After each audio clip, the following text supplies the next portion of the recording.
आज के क्लास का मेन टारगेट है गॉस लॉ पर कुछ न्यूमेरिकल्स कर लेना, है ना। गॉस लॉ अगर याद हो, गॉस लॉ बताए थे क्या होता है। It states that flux through any close surface equal to 1/एप्सिलॉन times the net charge enclosed. Epsilon times medium के ऊपर डिपेंड करता है, क्यों, जितना चार्ज इंक्लोज करता है। सबसे सिंपलेस्ट हम लोग क्लोज सर्फ एक राउंड सरफेस लिए थे, चार्ज इसके अंदर था, तो फ्लक्स जो इससे निकलता है, चार्ज से जो फ्लक्स निकलता है, फ्लक्स निकलने का मतलब समझते इलेक्ट्रिक लाइंस जो बनेगा, है ना, पर यूनिट एरिया, वही फ्लक्स कहलाता है। तो फ्लक्स का फॉर्मूला होता है क्यू बाय एप्सिलॉन नॉट। ठीक है, ये चार्ज कहीं भी रह सकता है, यहाँ वहां कहीं भी, मतलब इनसाइड द सरफेस होना चाहिए। लेकिन अगर ये ऑन द सरफेस है, जैसे यहां पर देखो क्वेश्चन है, यहां पर एक हमारे पास एक सिलेंडर है जिसका हाइट h/2 है। आपको बताना है कि फ्लक्स थ्रू गिवन सिलेंडर, इस सिलेंडर से कितना फ्लक्स जाएगा इस चार्ज के चलते जो इसके सरफेस पर है, इनसाइड नहीं है। अगर क्वेश्चन में ये इनसाइड होता तब तो सीधे यही आंसर हो जाता। ये कुछ भी हाइट रहे, कुछ भी ब्रेथ रहे, कोई फर्क नहीं पड़ता, यहां पर सरफेस के ऊपर है। देखो इस तरह का जब भी क्वेश्चन आता है ना, तो देखो गॉस लॉ अप्लाई करने के लिए क्या करना पड़ता है, हम लोग को सिमेट्री चाहिए। गॉस लॉ कहाँ अप्लाई होता है, जहां सिमेट्रिकल शेप हो। यहाँ गॉस लॉ अप्लाई करने के लिए आपको इस चार्ज को एक सिमेट्रिकल शेप के अंदर लाना होगा, तब इसके थ्रू चार्ज आप इमेजिन कर पाइए, इसके थ्रू फ्लक्स इमेजिन कर पाइए। ठीक है, तो इसका सिमेट्रिकल शेप कैसा बनेगा, जैसे कि मान लो ऑलरेडी मेरे पास नीचे एक सिलेंडर है, ये रुको, ये जो सिलेंडर है उसको हम यहाँ बनाते हैं। देखो ये सिलेंडर हमारा नीचे वाला, ठीक है, जिसका कि हाइट कितना है, इस सिलेंडर का हाइट दिया हुआ h/2, और ये यहाँ पर एक चार्ज। अब हम क्या करेंगे, इसके ऊपर इतना ही हाइट का एक और सिलेंडर इमेजिन करेंगे, तब आप गॉस लॉ अपना पाइएगा, है ना। और उसके हर एक पॉइंट पर इलेक्ट्रिक फील्ड इसके चलते सेम होना चाहिए। गॉसियन सरफेस एक इमेजिन करेंगे यहाँ। इस तरह क्वेश्चन सॉल्व करने का यही तरीका है। इसके ऊपर एक गॉसियन सरफेस हम इमेजिन करते हैं। तो देखिए इस चार्ज के लिए ये दोनों सरफेस सिमेट्रिकल है, या ओवरऑल ये सरफेस हमारा क्या हो गया, सिमेट्रिकल हो गया। इसका भी हाइट कितना मानेंगे, h/2 मानेंगे। अब इस पूरे सरफेस के लिए, है ना, for the whole surface, for whole surface using Gauss law, flux क्या होगा, फाई क्या होगा। गॉस लॉ क्या कहता है कि अगर कोई चार्ज क्लोज सरफेस के अंदर, अभी तो क्लोज सरफेस हो, पूरे होल सरफेस के लिए तो क्लोज सरफेस हो गया, ये ड्रॉ करने के बाद फोर फ्लक्स क्या होगा, 1/Q/ε0। ठीक है, ये टोटल फ्लक्स हुआ फॉर द होल सरफेस हो गया। Therefore flux through given cylinder. अब देखो चूंकि ऊपर नीचे सेम सिमेट्री है, ये तो हम इमेजिन किए हैं ना, इसके तो फ्लक्स तो जा नहीं रहा, हम तो गॉस लॉ अप्लाई करने के लिए इमेजिन किए थे। तो निश्चित रूप से जितना ऊपर जा रहा है उतना ही नीचे जा रहा होगा, इसलिए फ्लक्स थ्रू गिवन सिलेंडर जो होगा, ये जो फाई होगा गिवन सिलेंडर के लिए क्या होगा, 1/2 टाइम्स, आधा हो जाएगा इस पूरे का, क्यूब एप्सिलॉन, इस पूरे का आधा हो जाएगा। ठीक है, चलो बहुत हद तक क्लियर नहीं भी हो सकता, चलो एक और क्वेश्चन देखते हैं, जितना क्वेश्चन करोगे उतना इसका कॉन्सेप्ट क्लियर होगा। इस बार क्वेश्चन क्या है, हमारे पास एक चार्ज है, ठीक है, एक हम नीचे में एक सरफेस कंसीडर कर रहे हैं, इस तरह का एक सरफेस कंसीडर कर रहे हैं। ठीक है, ये एक स्क्वायर है जिसका हर एक साइड सपोज करो ए है। इससे ठीक a/2 हाइट पर, इसके मिडिल पॉइंट से ठीक a/2 हाइट पर एक चार्ज रखा गया है Q। क्वेश्चन है फाइंड फ्लक्स थ्रू, इस सरफेस का नाम दे दो ABCD, flux through surface ABCD। इसके थ्रू आपको क्या निकालना है, इसका फ्लक्स निकालना है। ठीक है। तो ये ओपन सरफेस है, यहां तो गॉस लॉ अप्लाई कर नहीं पाइएगा, तो गॉस लॉ ऐसे में अप्लाई करने के लिए क्या करना पड़ता है, हम देखते हैं क्या इस ये a/2 है तो कोई सिमेट्रिकल शेप हम जनरेट कर सकते हैं, अगर कर सकते हैं तभी गॉस लॉ अप्लाई होगा। ओपन सरफेस के थ्रू यहाँ फ्लक्स निकालना है, तो देखो इसका दो तरीका, एक तो ये फॉर्मूला अप्लाई कर सकते हैं, फाई इक्वल टू जो फॉर्मूला यूज करते हैं ई डॉट ए, जो फॉर्मूला यूज करते हैं करके भी निकाल सकते हैं, इसका एरिया निकाल देंगे तभी फ्लक्स निकल जाएगा। लेकिन यहाँ गॉस लॉ का एप्लीकेशन करके आपको निकालना है, तो उसके लिए क्या करना होगा, एक हम लोग को एक 3 डायमेंशनल फेस जनरेट करना होगा, 3 डायमेंशनल एक शेप जनरेट करना होगा इसके लिए। और ऐसे के लिए 3 डायमेंशनल शेप क्या होगा, क्यूब होगा। इस तरह के शेप के लिए 3 डायमेंशन, इस तरह के फेस के लिए 3 dimensional shape close surface, symmetrical और क्लोज सरफेस क्या होगा, निश्चित रूप से क्यूब होगा, क्योंकि इसी में ये बेस ए होगा और चार्ज हमारा बीचों बीच होगा, a/2 दूरी पे, ये पूरा ए होता है तो a/2 हाइट हो जाएगा, ये वाला पूरा a/2 हाइट पर चार्ज होगा। ठीक है, तो हम लिख देंगे कि we imagine a cube, therefore phi cube क्या होगा, फ्लक्स थ्रू होल क्यूब क्या होगा, ऐसे में विथ बेस लिख देते हैं, with base area A square पूरे गुड इवनिंग सर। हाँ हाँ, गुड इवनिंग। नेहा ज्वाइन की? Yes sir. थोड़ा सा गुड इवनिंग पहले करो। सर लेट हो गया था। हाँ एनीवे, तो क्या होगा, फ्लक्स थ्रू पूरे क्यूब, जो इमेजिन क्यूब है हमारा वो तो वही होगा जो गॉस लॉ यूजिंग है, क्या लिख देंगे, using Gauss law cube epsilon. लेकिन ये जो फ्लक्स निकल रहा है वो सब फेस से बराबर दूरी का तो कोई मतलब ही नहीं, शेप के अंदर है, इसका मतलब कि इसका फ्लक्स जो है चारों तरफ बराबर बटेगा, सिमेट्रिक शेप है ना, चारों तरफ बराबर बटेगा, therefore flux through lower surface, lower surface इसी के थ्रू चाहिए ना हमको, क्या होगा, फाई, लोअर सरफेस का नाम भी दिया हुआ ABCD, नाम दे दो ABCD। ये सिंपली क्या, 6 फेस है ना, तो इसका 1/6 हो जाएगा क्यूब एप्सिलॉन। इस तरह क्वेश्चन ऐसा ही बनता है। ठीक है, लास्ट क्लास में एक और क्वेश्चन आप लोग हम दिए हुए थे, देखिए एक और क्वेश्चन आप लोग को हम ऐसा ही दिए थे, एक और क्वेश्चन था उसको देखो, इस क्वेश्चन के बाद और कॉन्सेप्ट आप लोग क्लियर होंगे, ये जिनको केमिस्ट्री बढ़िया से आता होगा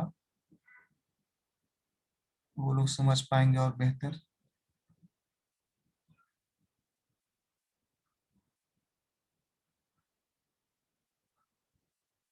ये क्यूब है, यहां पर चार्ज यहां रखा गया कोना पर, और आपको बताना कि इस फेस से कितना फ्लक्स जाएगा। इस फेस का नाम चलो देते हैं ABCD।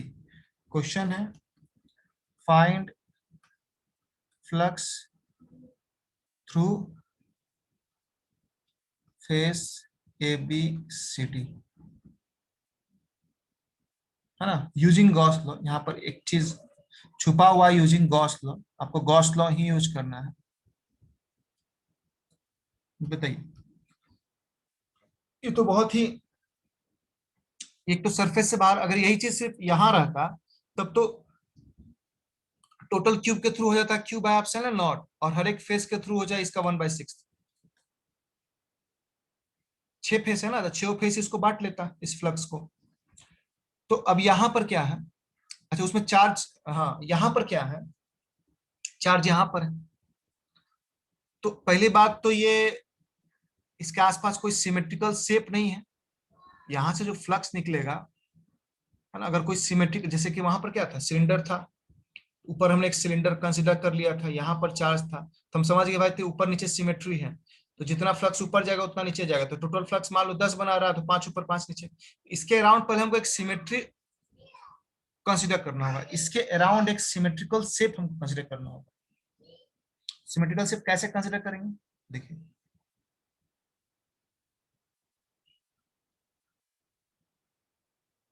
ये हम फिर से आपका क्यूब बना दे रहे हैं, जहां पर ये चार्ज क्यों यहां पर है। अब देखिए इसके अराउंड सिमेट्रिकल शेप कैसे जनरेट करेंगे, सो देखिए अभी क्या करते हैं, देखो सिमेट्रिकल शेप, एक सिलेंडर, एक एक क्यूब यहां इमेजिन करेंगे, समझ में आया, एक क्यूब यहां इमेजिन करेंगे,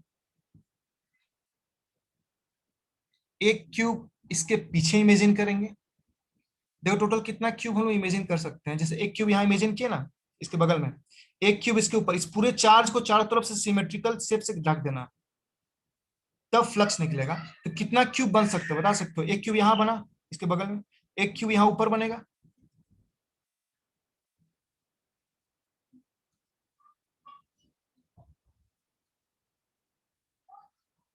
दो क्यूब हुआ, एक क्यूब इसके बगल में यहाँ बनेगा,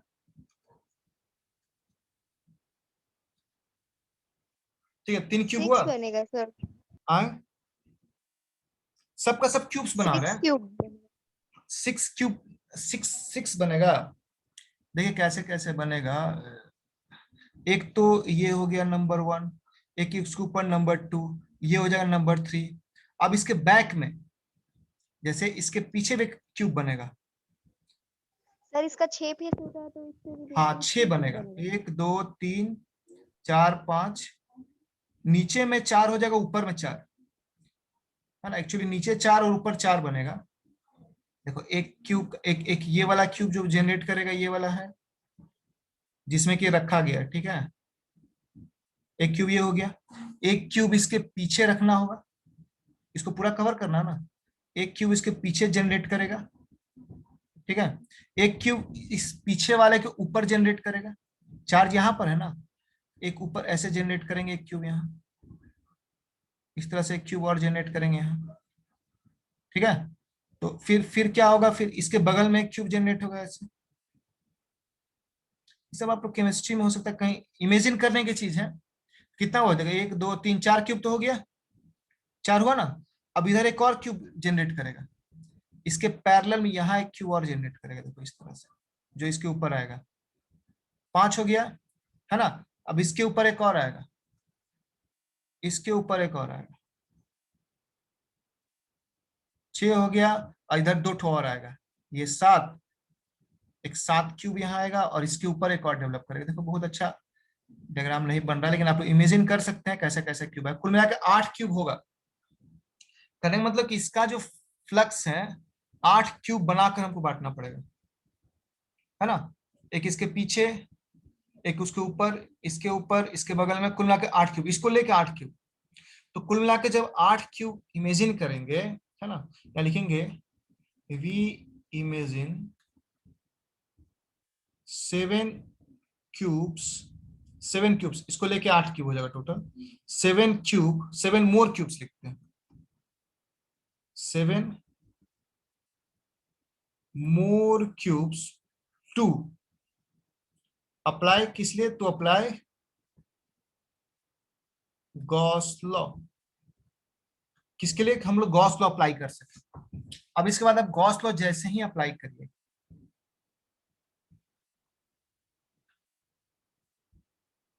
अब यहां लिखेंगे using Gauss law, using Gauss law for total 8 cubes. अब टोटल 8 क्यूब्स के केस में हम लोग गॉस लॉ अप्लाई कर सकते हैं। तो 5 बराबर क्या होगा, क्यू बाय एप्सिलॉन नॉट, ये टोटल हो गया, टोटल लिखो या 8 क्यूब्स के लिए, 5 किसके लिए निकला, 8 क्यूब्स के लिए। इसका काम करते हैं यहाँ थोड़ा सा मिटा के, यहाँ 5 8 क्यूब लिख सकते हैं, थोड़ा सा कॉन्सेप्ट का जरूरत है। 5 कितने के लिए है, 8 क्यूब्स के लिए, तो हर एक क्यूब के through, therefore flux through each cube, हर एक क्यूब से कितना फ्लक्स जाएगा जी, 8 से इतना तो 1/8 हो जाएगा, इसका जो रिजल्ट है उसका 1/8, तो 1/8 टाइम्स क्यूब एप्सिलॉन नॉट।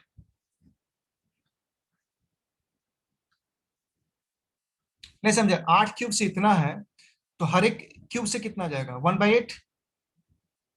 अब देखिए, अब यहां के बाद थोड़ा सा दिमाग लगाना है। अब बताइए कि एक क्यूब, अब बचा क्या, 8 क्यूब, देखिए हर एक क्यूब से इतना जा रहा है। अब आते हैं वापस, थोड़ा डायग्राम में फिर से चलते हैं। देखिए बाकी यहाँ बगल में ही सॉल्यूशन रहा, सॉल्यूशन यहाँ लिख देते हैं, आप लोग नोट्स बनाते समय ध्यान देंगे।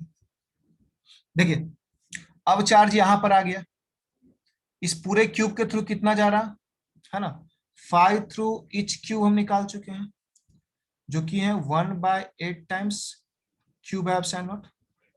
अब आपसे पूछ रहा है इस पार्टिकुलर फेस के थ्रू, तो देखिए इसका जो बाकी फेस है, इस शेप का जो बाकी फेस है, वो सब का सब किसी ना किसी क्यूब के अंदर आ चुका है।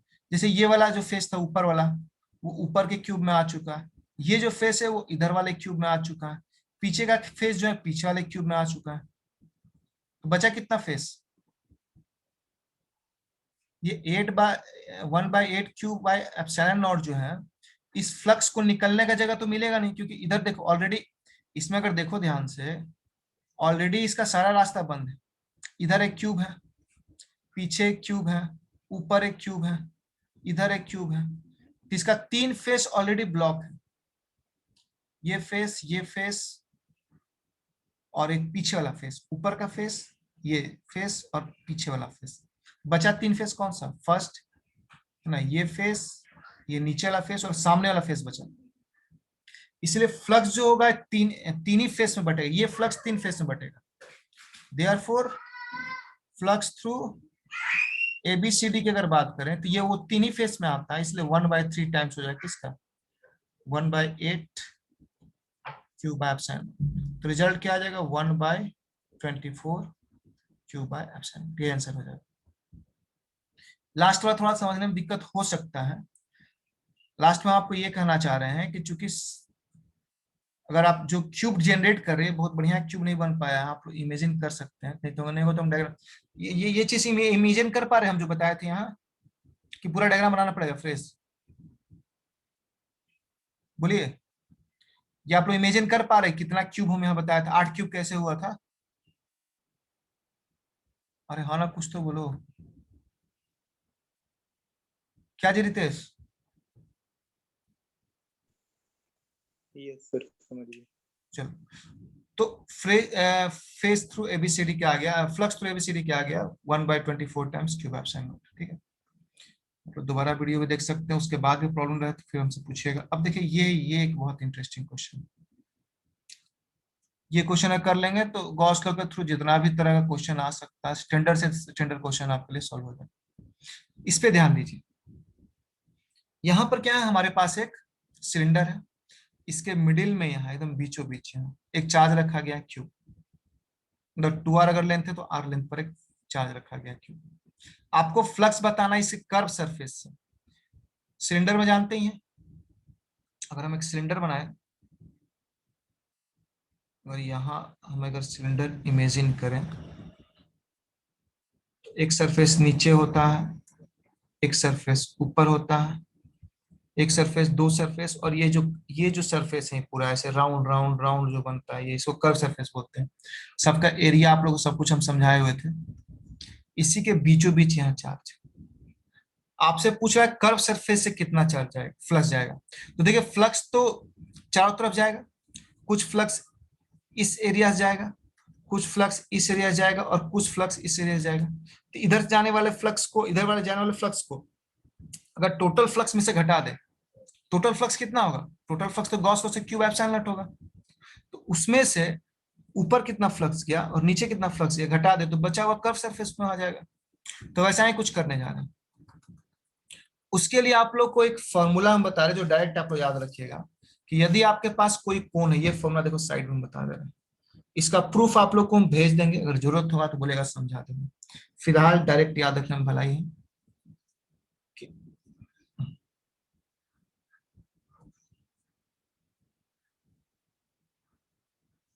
देखिए यहाँ क्या है, यदि हमारे पास एक कोन है, सपोज को इस तरह से कोन बना रहे हैं, ये बहुत इंपॉर्टेंट फॉर्मूला है, इसको ध्यान में रखिएगा आप।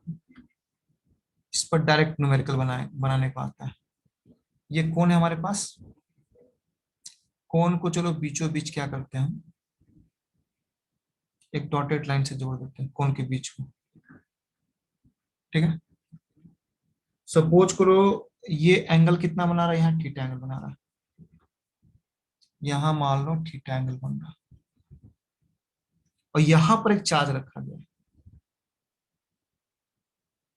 ऐसे में इस कोन से कितना फ्लक्स जाएगा, इस चार्ज के चलते तो इतना तो कंफर्म है इस कोन से फ्लक्स जाएगा।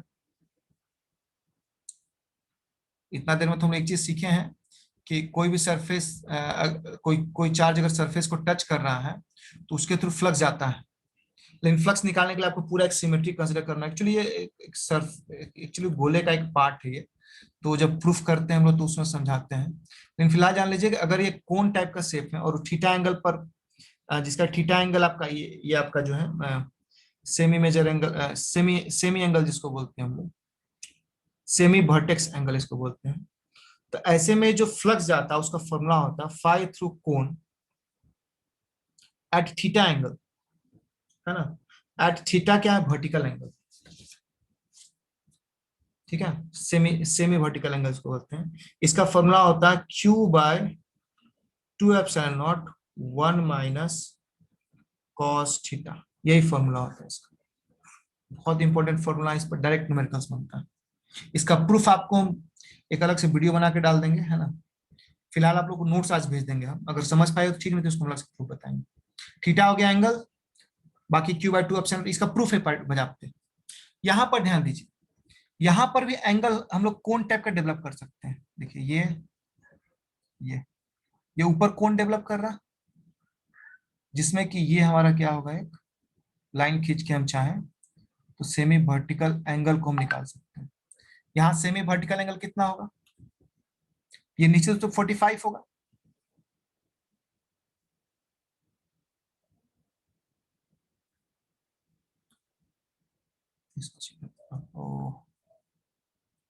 यहाँ पर ये एंगल हम लोग जो लेते हैं,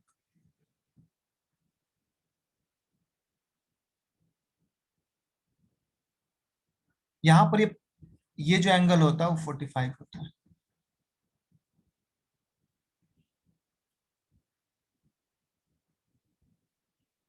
ये भी बाय ज्योमेट्री है, ठीक है। ये बाय ज्योमेट्री ये 45 होता है।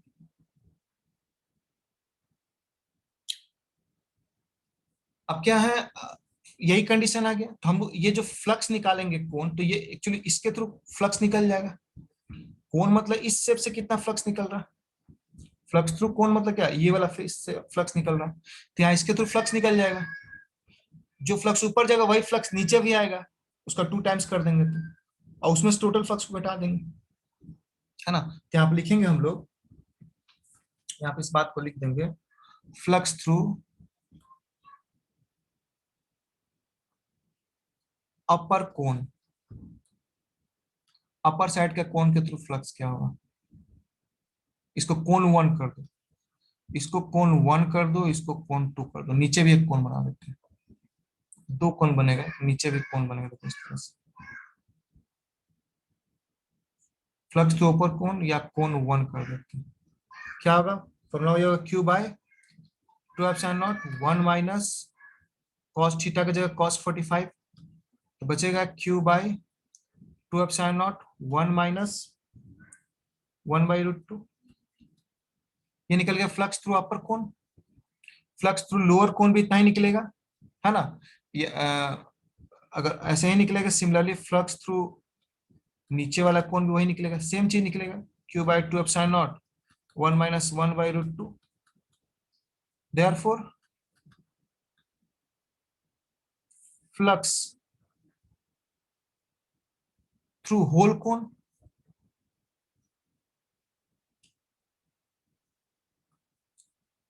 फ्लक्स थ्रू होल कोन, दोनों कोन मिला के, कोन से एक्चुअली कितना जा रहा है,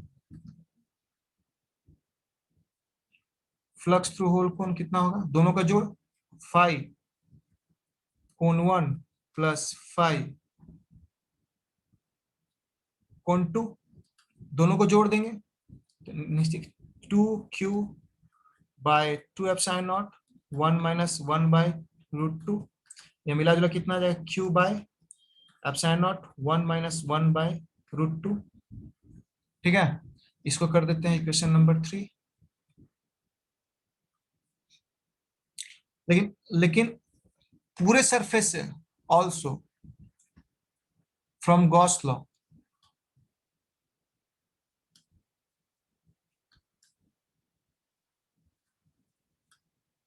फ्लक्स थ्रू होल सिलेंडर, पूरे सिलेंडर से फ्लक्स कितना जाएगा जी, फाई इक्वल टू, ये टोटल कितना जाएगा क्यूब एप्सिलॉन नॉट, ये तो गॉस लॉ के अनुसार है। लेकिन हमको अब देखो ये कोण के थ्रू पता चल गया, ये कोण के थ्रू पता चल गया, ये कोण के थ्रू कितना जा रहा पता चल गया, टोटल कितना पता चल गया। Therefore phi through curve surface कितना होगा,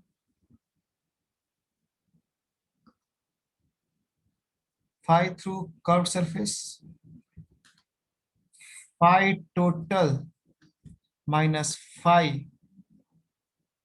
कोण, टोटल कोण घटा दो, q by epsilon naught minus q by epsilon naught 1 minus 1 by √2 हो गया।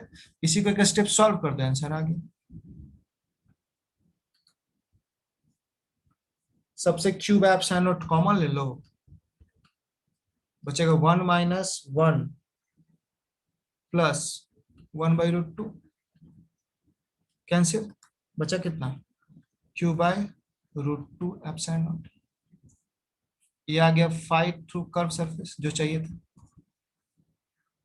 तो देखो इसी टाइप का कुछ कुछ क्वेश्चंस आता है, इससे बहुत अलग हटके क्वेश्चन अब नहीं आने वाला है एग्जाम में, है ना।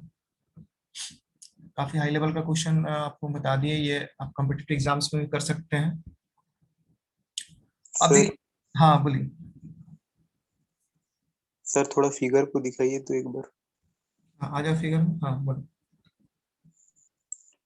सर इस फिगर में फर्स्ट वाला और सेकंड वाला सरफेस को सेमी सिलेंडर मान के टोटल गॉस गॉस लॉ से घटा देंगे तो आ जाएगा ना। हाँ वही वही ना किए हैं। सर आप कौन लेके बनाए हैं ना। क्या semi semi cylinder, yes sir, first और सेकंड को दोनों को। अगर आप इसको सेमी सिलेंडर लेके ट्राई करिए, चलिए आप लोग के लिए होमवर्क रहा, देखिए क्या आंसर आता है। आप करना चाहते हैं यहां से हम इसको 2 पार्ट करते हैं, यस ठीक सर, है, और टोटल फ्लक्स ऊपर क्यों निकाल दें, फिर नीचे क्यों निकाल दें, ठीक है। टोटल इलेक्ट्रिक फ्लक्स से माइनस कर देंगे तो आ जाएगा। Let's try. चलिए आप लोग के होमवर्क रहा है, नेक्स्ट क्लास में इसको डिस्कस कर लेंगे हम लोग, ठीक है। आप लोग के होमवर्क रहा कि यदि इसको सिलेंडर मान के हम सॉल्व करने की कोशिश करते हैं तो देख क्या रिजल्ट आता है, आप ट्राई करेंगे, ठीक है।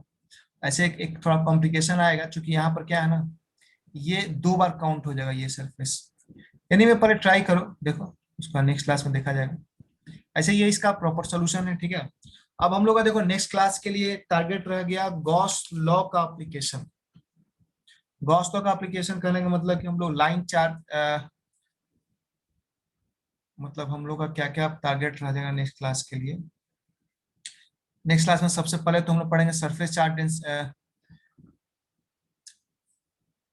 डिस्ट्रीब्यूशन ऑफ चार्जेस, पहले पढ़ेंगे हम लोग, है ना। डिस्ट्रीब्यूशन ऑफ चार्जेस, 3 तरह का चार्ज डिस्ट्रीब्यूशन होता है, linear charge density, surface charge density, volume charge density, ये बताएंगे। और वो बस डिफिनीशन आपको जानना है। उसके बाद आप लोग को हम बता देंगे Gauss law due to infinitely long, एक इन्फिनिटली लॉन्ग चार्ज अगर रॉड है, 3 तरह का आपको पढ़ना है। अगर मान लीजिए आपके पास एक रॉड है इन्फिनिट लेंथ का है, इसके चलते यहाँ पर इलेक्ट्रिक फील्ड कितना होगा। अच्छा, इसके बाद मान लो एक प्लेन शीट ऑफ चार्ज, इतना बड़ा शीट है जिसके ऊपर चार्ज भरा हुआ है, इसके चलते यहाँ इलेक्ट्रिक फील्ड क्या होगा। और फिर एक गोला होगा स्फीयर जिसके ऊपर चार्ज भरा हुआ रहेगा, इसके चलते इस पॉइंट पर इलेक्ट्रिक फील्ड क्या होगा। तो मोस्ट प्रोबेबली 2 क्लास और हमको लगेगा ये तीनों सर अगर सर हाँ बोलिए। हेलो हाँ सर, बोल सिलिंड्रिकल में ऐसा चार्ज रहा तो कैसा चार्ज, वो सर मतलब ये पॉइंट ये सिलेंडर के लिए, यस सर। वो इसमें पूरा चार्ज भरा हुआ है। अब देखिए इसमें जैसे कि गोला ही है, ये मान लो सरफेस ये दो तरह का हो सकता है, हॉलो हो सकता है, सॉलिड हो सकता है। तो हम लोग को क्या पढ़ना है, हॉलो पढ़ना है, सॉलिड का नहीं पढ़ना। वैसे सिलेंडर में, ऐसे सिलेंडर आपके सिलेबस में है नहीं, ठीक है, इसको भी सॉल्व कर सकते हैं हम लोग। यस ये आपके सिलेबस में है नहीं, इसमें दो केस हो सकता है, हॉलो और सॉलिड, ठीक है। वही यस नहीं, रिंग का भी हो सकता है। मान लो आपके पास एक रिंग है, इस तरह का रिंग है, इस पर चार्ज भरा हुआ चारों तरफ से, चारों तरफ से चार्ज भरा हुआ। यहाँ पर आपको इलेक्ट्रिक फील्ड निकालना है इसके सेंटर पे, चाहे इसके सेंटर पे इलेक्ट्रिक फील्ड पूछेगा, चाहे इसके एक्सिस पर इलेक्ट्रिक, इस तरह का एक कॉन्सेप्ट आ सकता है। देखो क्वेश्चन कई तरह का हो सकता है, लेकिन अभी सिलेबस के लिमिटेशन अनुसार ये है। लेकिन हाँ, इस पर हम इस रिंग पर बेस्ड, सिलेंडर पर बेस्ड और सॉलिड स्फीयर पर बेस्ड, तीनों पर एक एक न्यूमेरिकल आप लोग हम करा देंगे। न्यूमेरिकल करने के बाद आपको कॉन्सेप्ट क्लियर हो जाएगा। लेकिन फिलहाल सर। गॉस लॉ के थ्रू हम लोग line charge, infinite sheet charge इसको बोलते हैं, और ये hollow cylinder, hollow hollow sphere के चलते इलेक्ट्रिक फील्ड का कॉन्सेप्ट आप लोग पढ़ना है, ठीक है। तो ये हम लोग का नेक्स्ट क्लास का टारगेट रहेगा। और कुछ पूछना तो पूछ